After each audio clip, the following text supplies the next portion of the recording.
I don't know, Adam, it sounds like we got some really big shoes to fill, but I'm pretty sure Current can do that with no problem, just based on all the great things I've heard about you guys. Yeah, Um, it's delicious. for You those who are should try watching, burgers. yeah, yeah. For those who are watching and maybe unfamiliar with Current and what you guys do, can you tell us a little bit about what you do and what your role is? Yeah, certainly. So we are a fintech based here in New York, providing banking to improve people's lives. That's top line. What that means is that we do mobile banking, so an app and a debit card that you can sign up for. It's free, and we don't do most of the things that traditional banks have done poorly, right? Lots of that Mhm. around charging people fees, having less than ideal technology, less than ideal CS. We're humanizing all that and making it relevant to whole swaths of folks who've been overlooked otherwise. Oh, so you're an industry disruptor, is what I get And from it. that will be accurate. And I'm Adam. I'm Adam Hadi. I'm VP of Marketing here. Current's been around for about 7 years. I've been here for about half of that. Awesome. Awesome. So let's just dive right in. It feels like every day there's a new app, a new device, or something new that marketers need to pay attention to. How have you been able to make sense of that fragmentation?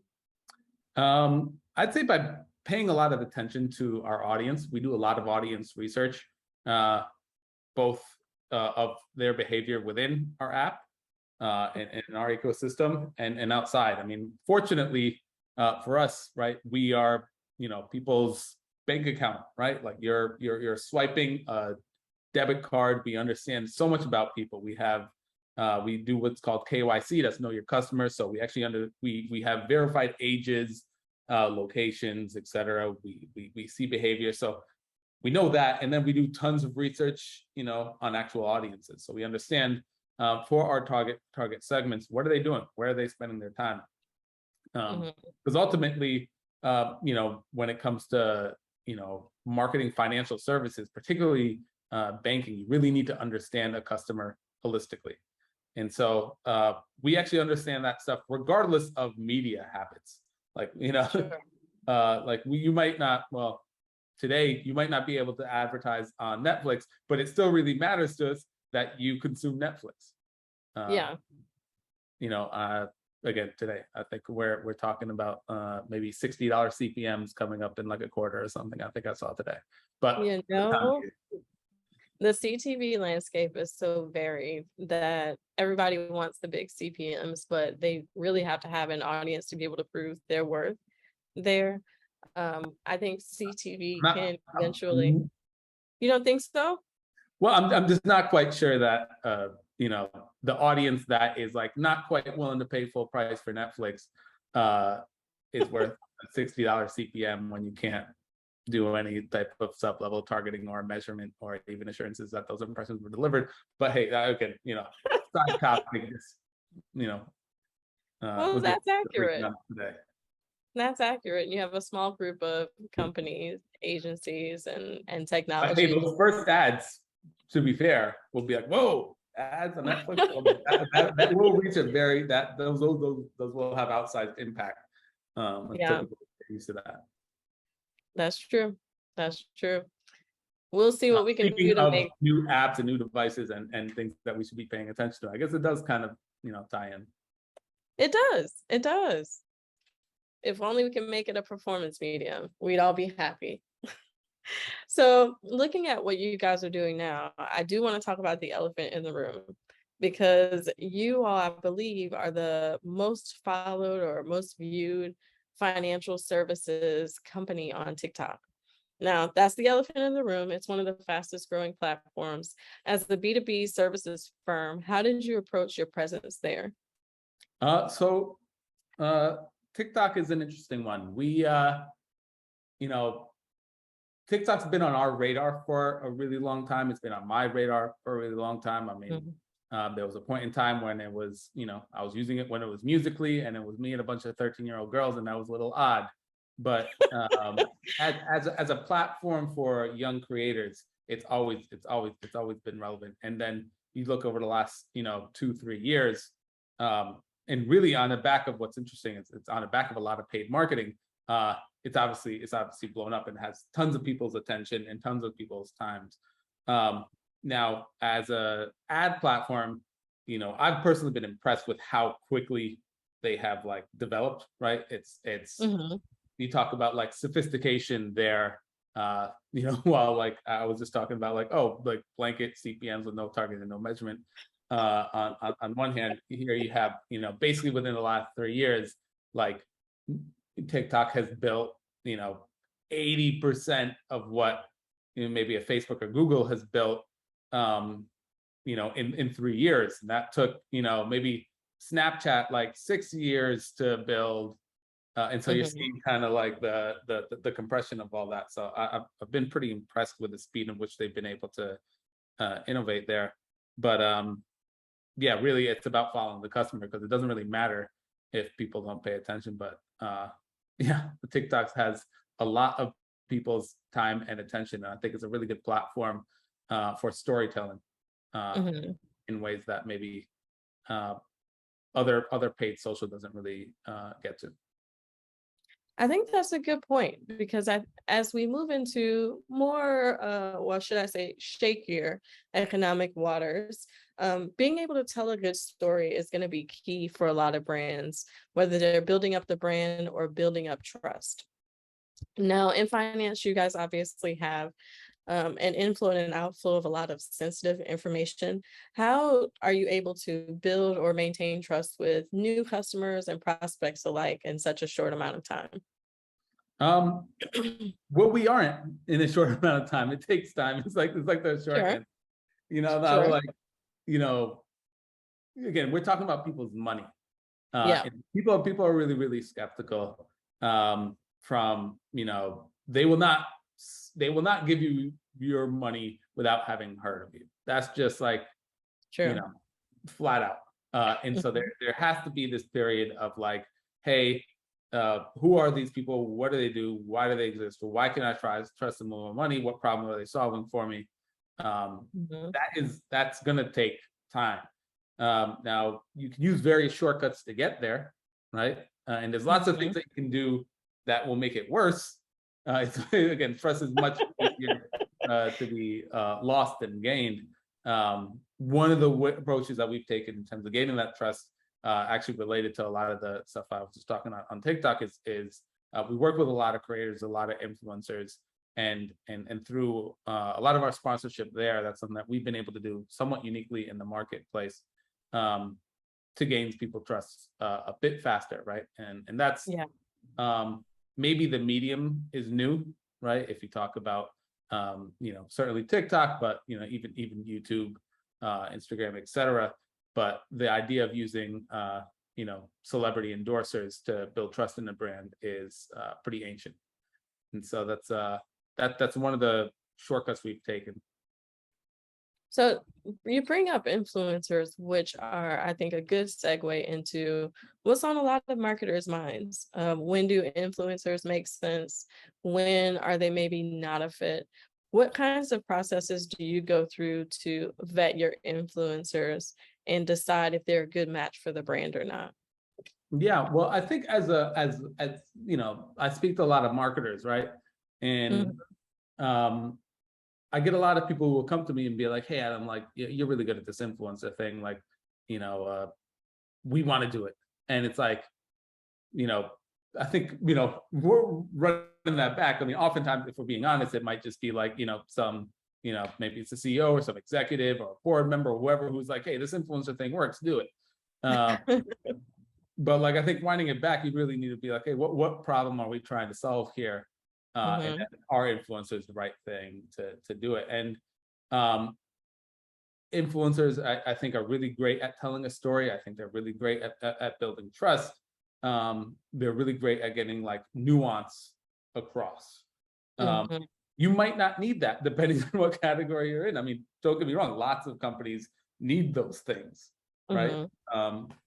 But I come from a world where, earlier in my career, I did like a lot of gaming and mobile gaming. And, if your Candy Crush, you might not really need that, right? What is a creator giving you that a 3-second Facebook ad is not? Yes. Very Now true.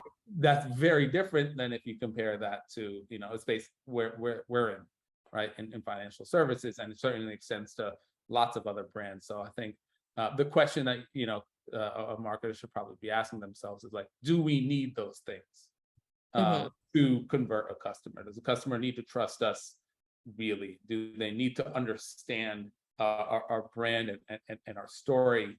Is there nuance that needs to be explained? And if all it is you're selling a pair of boots, the answer is probably no. And that's not, I'm not trying to, simplify that, because that has its own levels of complications. But yeah, and then in terms of, choosing creators we work with, it's just about being true to our brand and what we're trying to do. And it's interesting because so many of the creators that we work with, and it's somewhat of the, of the brand promise of like the creator economy, is that you have people who were everyday people, a year ago, 3 years ago, 5 years ago, who went on, who very, quickly been able to be successful, basically, by pulling themselves up with their own bootstraps, right? This isn't a Hollywood executive anointing, you the next king or queen. This is, slightly more democratic, right? Now, you make arguments about the platforms and algorithms and everything like that, but certainly compared to the old world, more democratic. And so those folks who, again, in many cases have been everyday people experiencing everyday problems, who hustled, who tried to make it, who've now made it financially, are just incredible ambassadors to tell our story. I agree with that. I think that even though it sounds like a bit of a cliche right now, content is still king. And regardless of what platform they're on, they're serving up content other people are interested in or can use. And so that's what allows them to build a presence and in the process help us build our brands. Yeah, and that is happening faster and faster than it ever has. That's true.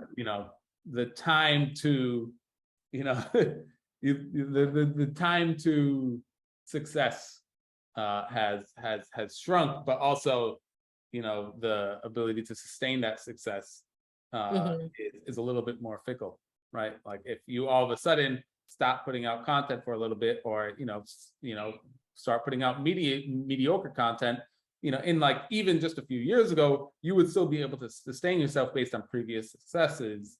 Now it's almost on a piece by piece basis. You put out a video, an individual thing that just falls flat, it's not going to get delivered to people, because where content delivery is so dependent on algorithmic delivery versus, a subscription or a follow or whatever it may be. I agree. And with content strategy being so tricky, and you're trying to really be efficient first and foremost, but also hit your message targets, hitting people with the right place at the right time and the right messaging. What has your approach or your team's approach been to creating content that covers the entire span of your customer's purchase journey? Well, formal strategy. It's taking a lot of work, right? But it's exactly that. And again, it goes into like the audience research, us understanding our target segments, understanding their state of mind, understanding how we can be addressing and be relevant to them throughout the stage. Because yes, what you tell somebody who has never heard of you is very different than what you tell somebody who is actively researching you. And deep in consideration is different than what you tell somebody who's already using, your product. Now, what's important is that all three of those things be in the same voice, and it sounds like it's coming from the same brand, right? Because otherwise, you're breaking the promise.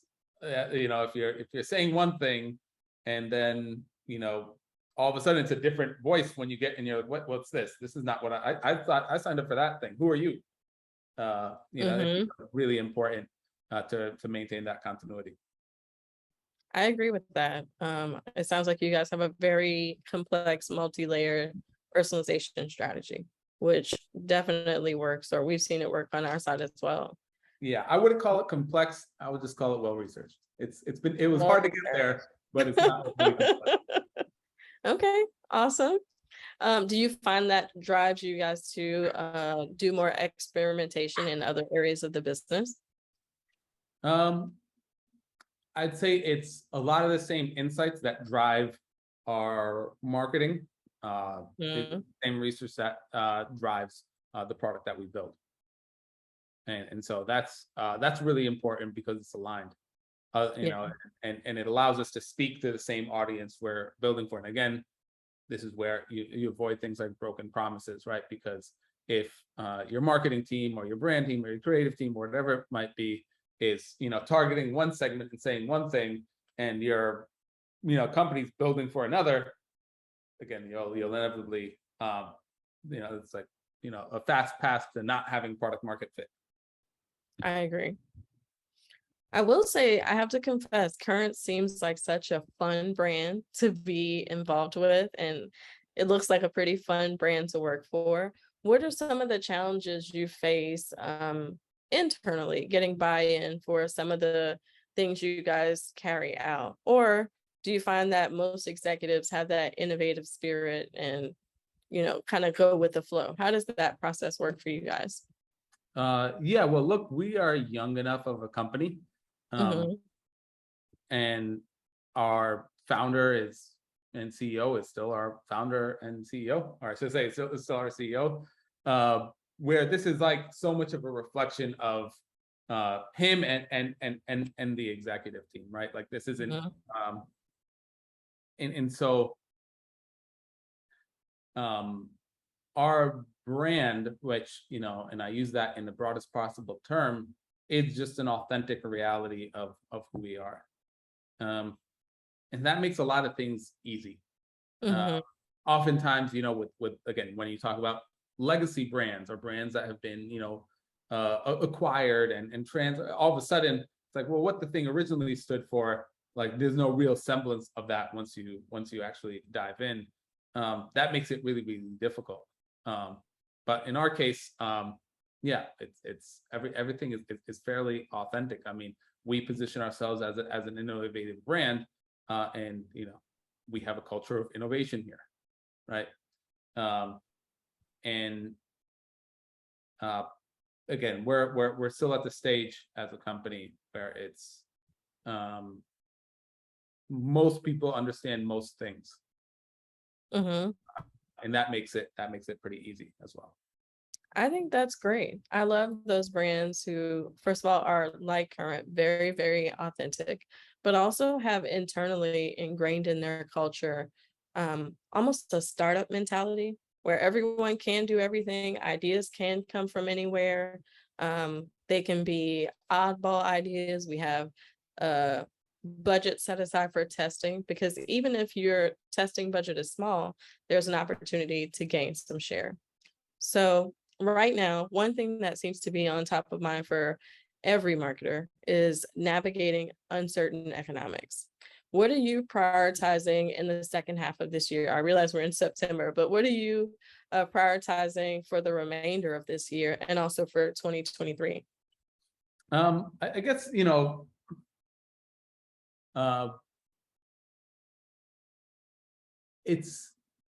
it only reinforces the need for just a sharper view on the impact of everything you do Mhm. in marketing. Right, there's like less room for error, Yeah. and there that's not like it's not really a bad thing inherently. Hmm. And so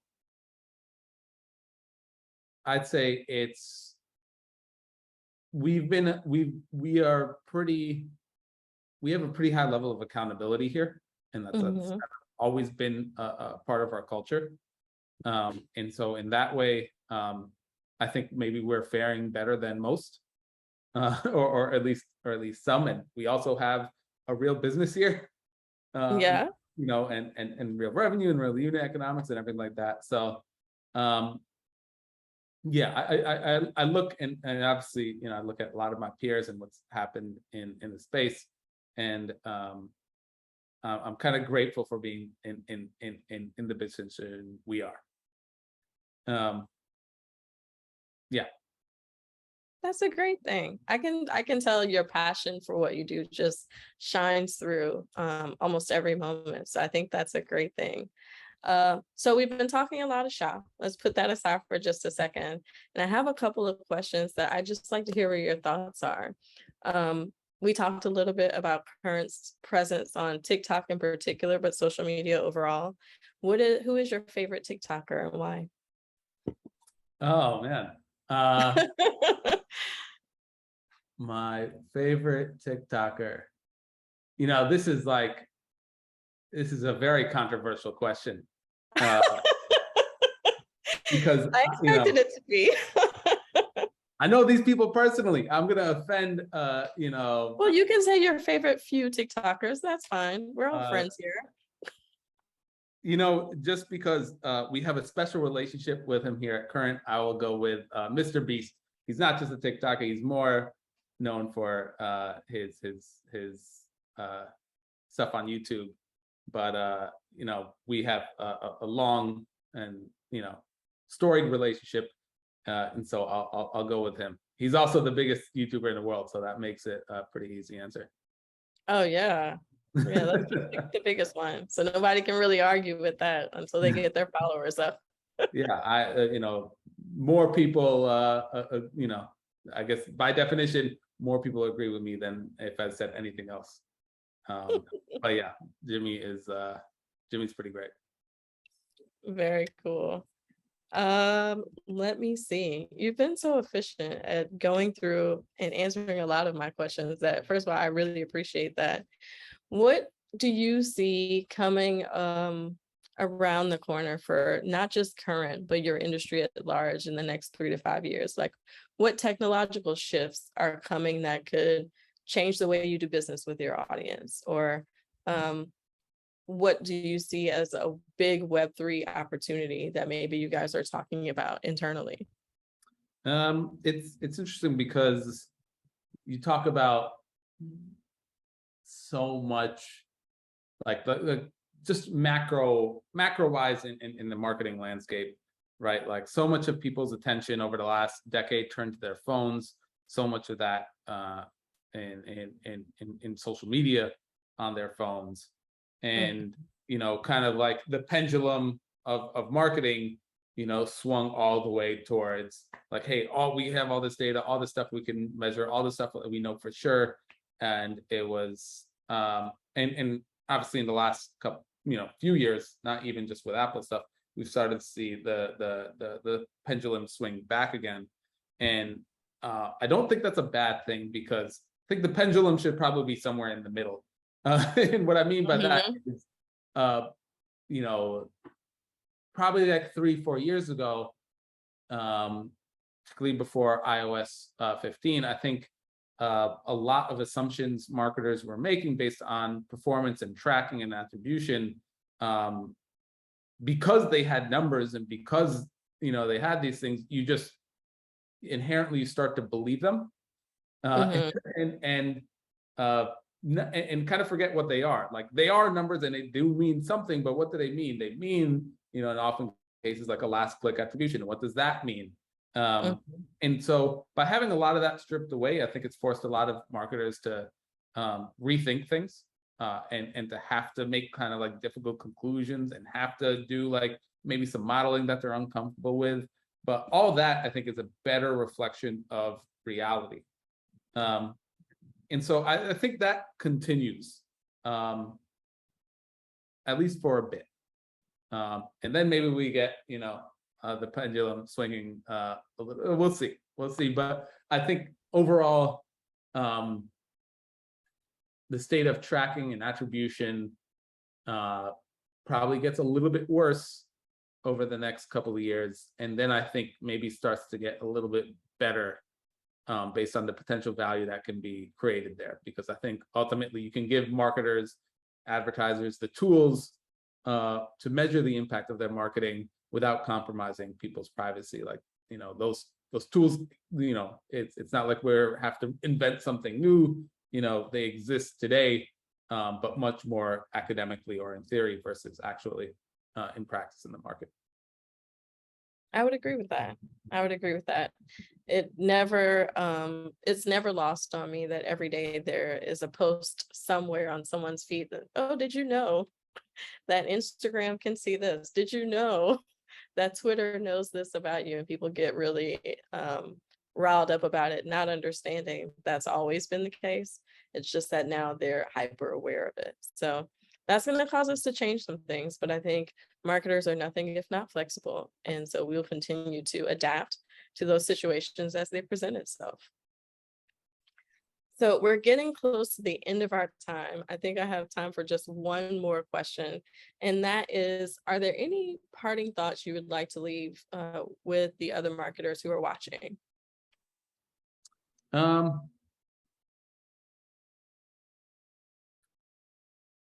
It kind of harkens to what I was saying earlier, but there's like really understanding your audience, and being true to your own brand promise. Like those are kind of like, things that, so many different topics kind of ladder up to. When you aren't doing that, you're almost always setting up yourself up for disaster, right? If you don't understand your audience, you're not going to be able to reach them in the right places. You're not going to be able to understand what to tell them to get them to, move through the customer journey. And even if you get them into your product, they're not going to retain, they're not going to convert because, they were never the right fit to begin with. And, you won't really know unless you knew that you were bringing in that the start of that process was right. And then, the second part of that is being true to your brand, right? And making sure that, again, you could say anything in your advertising to get people to the next step. But if you aren't delivering on that in a way that's real, you're just playing yourself. And thanks to social media and technology available and an always on culture, you will know very quickly if you do break a promise to that audience or if you're not meeting their needs in some way. Well, I think those are all of the questions I had. Thank you so much, Adam. Glad to be here.